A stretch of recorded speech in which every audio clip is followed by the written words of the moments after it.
अस्सलाम वालेकुम। हम लोगों ने लास्ट वीडियो में पढ़ा है रिलेशनल और लॉजिकल ऑपरेटर्स और आज हम उन रिलेशनल और लॉजिकल ऑपरेटर्स के ऊपर एक एक्सरसाइज करेंगे जो बहुत इंटरेस्टिंग है। तो लेट्स स्टार्ट। तो हम क्या करेंगे, हमारे पास इस तरह की कुछ इंग्लिश लैंग्वेज की स्टेटमेंट्स होंगी और हम उन स्टेटमेंट्स को प्रोग्रामिंग लैंग्वेज की स्टेटमेंट्स में कन्वर्ट करेंगे और हम उनको कन्वर्ट करने के लिए रिलेशनल ऑपरेटर्स यूज़ करेंगे एंड लॉजिकल ऑपरेटर्स यूज़ करेंगे। तो सबसे पहले हमारे पास एग्जांपल है A and B are equal. तो ये वाली बात हम प्रोग्राम में कैसे लिखेंगे कि A और B इक्वल है, यानी इसको हम एज एन स्टेटमेंट कैसे लिखेंगे? हम लिखेंगे A is equal to B। This is how we write in program कि A और B दोनों आपस में इक्वल है। ये बात हम प्रोग्रामिंग लैंग्वेज में कैसे बताते हैं? हम डबल इक्वल टू यूज़ करते हैं। हमने पढ़ा था कि डबल इक्वल टू एक रिलेशनल ऑपरेटर है जो कि इक्वालिटी को कंफर्म करता है। ये ट्रू तब रिटर्न करता है जब ये दोनों इक्वल हों और फॉल्स तब रिटर्न करता है जब ये इक्वल ना हो। ऑलराइट, नेक्स्ट चेक करते हैं।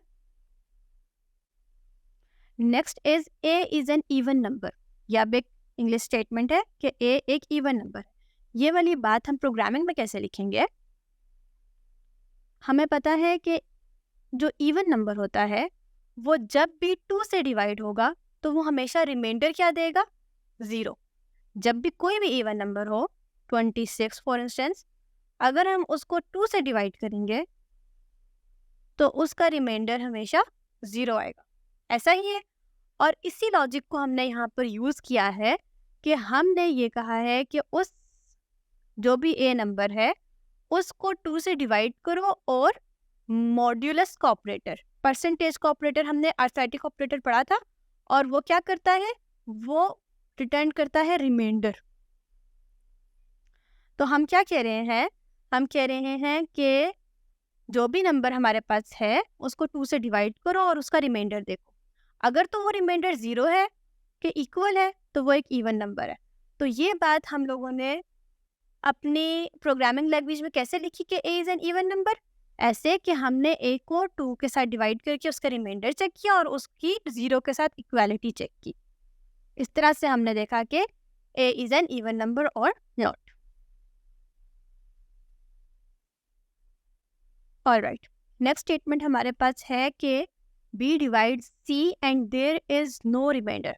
B और C को जब हम डिवाइड करें तो कोई रिमाइंडर नहीं आता। ये बात हम कैसे लिखेंगे? वी अगेन नो कि जो मोड है, मॉड्यूलस जिसको कहते हैं, ये वो ऑपरेटर है कि जब हम किसी भी दो नंबर्स के दरमियान ये ऑपरेटर यूज़ करें तो हमारे पास जो आंसर है वो असल में इन दोनों नंबर्स को डिवाइड करके जो रिमाइंडर आता है, remainder of A divided by B, जो A और B को डिवाइड करके रिमाइंडर आएगा वो रिमाइंडर A मॉड B का आंसर होगा। इसको हम मॉड्यूलस कहते हैं और इसका साइन परसेंटेज होता है। तो हम लोग अगेन वो क्या, हमारे पास एक्सप्रेशन है B divide C and there is no remainder. तो B और C का मॉड्यूलस जो है वो इनका रिमाइंडर रिटर्न करेगा, and there is no remainder का क्या मतलब है? इसका मतलब है कि जो रिमाइंडर है वो 0 है। तो इस तरीके से हम ये स्टेटमेंट प्रोग्रामिंग लैंग्वेज में लिखेंगे। इंग्लिश में हमने लिखा B divide C and there is no remainder. Programming language में हमने लिखा B mod C is equal to 0।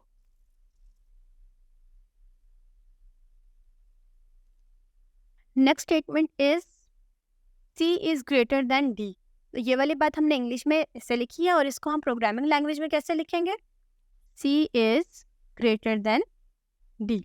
तो अगेन हम एक रिलेशनल ऑपरेटर यूज कर रहे हैं जो कि ग्रेटर देन है, और हम इस तरीके से यही वाली बात प्रोग्रामिंग में लिख रहे हैं। Next statement is B is an odd number. तो अब हम लोगों ने ये देखना है ये वाली बात प्रोग्रामिंग में हम कैसे लिखेंगे। हमें पता है कि जब भी हम लोग किसी भी ओड नंबर का 2 को डिवाइड करें, ओड नंबर कोई भी हम लें और उसको अगर हम 2 से डिवाइड करें तो 2 3 आर 6, और उसका रिमाइंडर जो है वो कभी भी 0 नहीं आता, हमेशा 1 आता है। उसका रिमाइंडर हमेशा 1 आएगा। ऑड नंबर को 2 से डिवाइड करने से हम रिमाइंडर हमेशा 1 आएगा, या फिर 0 कभी भी नहीं आएगा। तो हम ये वाली बात दोनों तरीक़ों से लिख सकते हैं। हम ये भी कह सकते हैं कि b को अगर हम 2 से डिवाइड करें तो जो रिमाइंडर है b मॉड्यूलस 2, मॉड्यूलस हमें रिमाइंडर रिटर्न करता है। तो b मॉड्यूलस 2 का मतलब ये है कि b कोई भी नंबर है उसको 2 से डिवाइड करो और जो रिमाइंडर आए वो उसको देखो, और अगर तो वो 1 के इक्वल है तो that is an odd number. या फिर हम ये भी लिख सकते हैं कि b को 2 से डिवाइड करो और जो रिमाइंडर है वो इक्वल नहीं होना चाहिए, should not be equal to 0, तो वो एक ऑड नंबर है। तो ये दोनों स्टेटमेंट्स प्रोग्रामिंग में हम ये चेक करने के लिए यूज कर सकते हैं कि b is an odd number और not.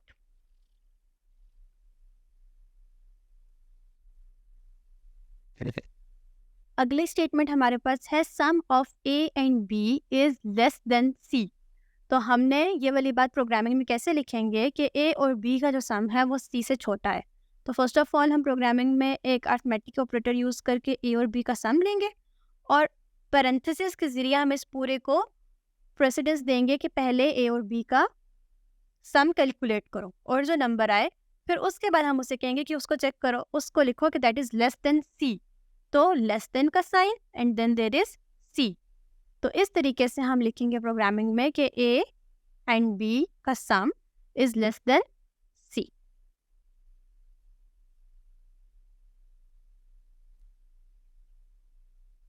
Next statement is c is greater than 100 and less than 200।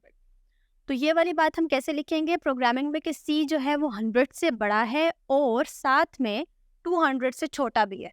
तो यहाँ पे हमारे रिलेशनल और लॉजिकल दोनों ऑपरेटर्स आ जाएंगे। दैट इज, एक बात ये है कि c is greater than 100 and दूसरी बात क्या है कि c इज लेस देन 200। और ये दोनों बातें एक ही वक्त में है। तो एक ही वक्त में ये दोनों कंडीशन ट्रू कब होने को कौन सा लॉजिकल ऑपरेटर शो करता है? एंड का लॉजिकल ऑपरेटर। ये हमने पिछली वीडियो में पढ़ा था कि एंड का लॉजिकल ऑपरेटर ये बात शो करता है कि दोनों कंडीशंस एक ही वक्त में ट्रू हैं। एंड का लॉजिकल ऑपरेटर ट्रू सिर्फ तब होगा जब ये भी ट्रू होगा और ये भी ट्रू होगा। तो इसलिए हम दरमियान में एंड का लॉजिकल ऑपरेटर लगाएंगे और उसके लिए हमारे पास C++ में कौन सा साइन यूज होता है? 2 इम्पॉर्टेंट साइंस। हम लोग लिखेंगे c is greater than 100 and c is less than 200 और इस तरीके से हम इस स्टेटमेंट को प्रोग्रामिंग लैंग्वेज में ट्रांसलेट करेंगे।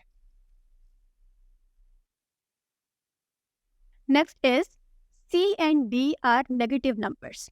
हमें पता है कि नेगेटिव नंबर्स हमेशा 0 से छोटे होते हैं और c और d दोनों नेगेटिव नंबर्स है, तो इसका मतलब है c और d दोनों 0 से छोटे होंगे हमेशा। तो ये वाली बात हम प्रोग्रामिंग लैंग्वेज में कैसे लिखेंगे? वी विल से कि c is less then 0 and d is less then 0। This means c भी नेगेटिव है, d भी नेगेटिव है और दोनों नेगेटिव हैं। दोनों के नेगेटिव होने को एंड ऑपरेटर शो करेगा। ये लॉजिकल ऑपरेटर है और ये दोनों रिलेशनल ऑपरेटर है और इन तीनों ने मिलकर हमारी ये एक्सप्रेशन प्रोग्रामिंग लैंग्वेज में ट्रांसलेट कर दी है। इसका मतलब है कि c and d both are negative numbers. Alright, अब हमारे पास एक्सप्रेशन है a is greater than b और c is greater than d।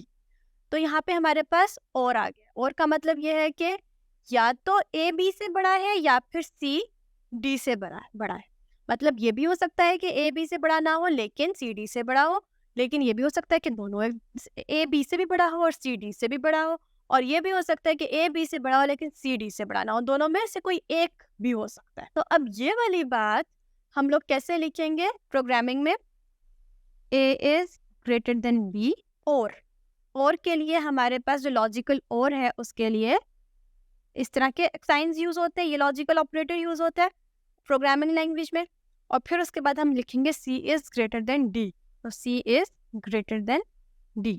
तो इस तरह से हम इस स्टेटमेंट को ट्रांसलेट करेंगे कि a is greater than b और c is greater than d।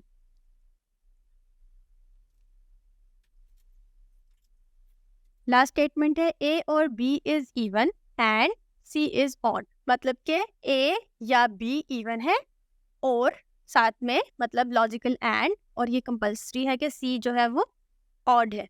तो ये वाली बात हम प्रोग्रामिंग में कैसे लिखेंगे? हमें पता है कि ए के इवन होने का मतलब ये है कि ए मोड 2, लाइक ए और 2 का मॉड्यूलस लें और रिमाइंडर जो है वो इक्वल आए 0 के। ये वाली बात हमें पता है कि ए के इवन होने को शो करती है और बी के इवन होने को क्या चीज़ शो करती है? ये एक्सप्रेशन ए के इवन होने को शो करती है और ये एक्सप्रेशन बी के इवन होने को शो करती है। और ए और बी के इवन होने के दरमियान हमारे पास और है, तो इसका मतलब है यहाँ पे हमारे पास लॉजिकल और लगेगा। और आगे क्या है? सी इज ऑड। तो सी इज ऑड को कौन सी एक्सप्रेशन शो करेगी? सी का 2 से अगर डिवाइड करें और जो रिमाइंडर है वो 0 के इक्वल ना आए तो सी एक ऑड नंबर है। तो ये चीज़ सी के ऑड होने को शो करती है। और इस चीज़ का ए और बी के इवन होने के साथ क्या ताल्लुक है? एंड का ताल्लुक है। तो इसका मतलब है कि इस एक्सप्रेशन का इस पूरे के साथ एंड का ताल्लुक है। तो इस तरीके से ये ट्रांसलेट होगी, ए और B is even and C is odd. Programming language के अंदर हम इस तरीके से लिखेंगे। आई होप कि आपको लॉजिकल ऑपरेटर्स और रिलेशनल ऑपरेटर्स बहुत अच्छे तरीके से समझ आए होंगे इस एक्सरसाइज से। अब आगे हम टास्क करेंगे। पहले हम पढ़ेंगे इफ स्टेटमेंट और फिर हम उनके बारे में मुख्तलिफ टास्क करेंगे और उसमें हम इन्हीं सारे के सारे एक्सप्रेशंस को यूज़ करके मुख्तलिफ डिसीजंस लेकर बहुत एक्साइटिंग प्रोग्राम्स बनाएंगे। बाय।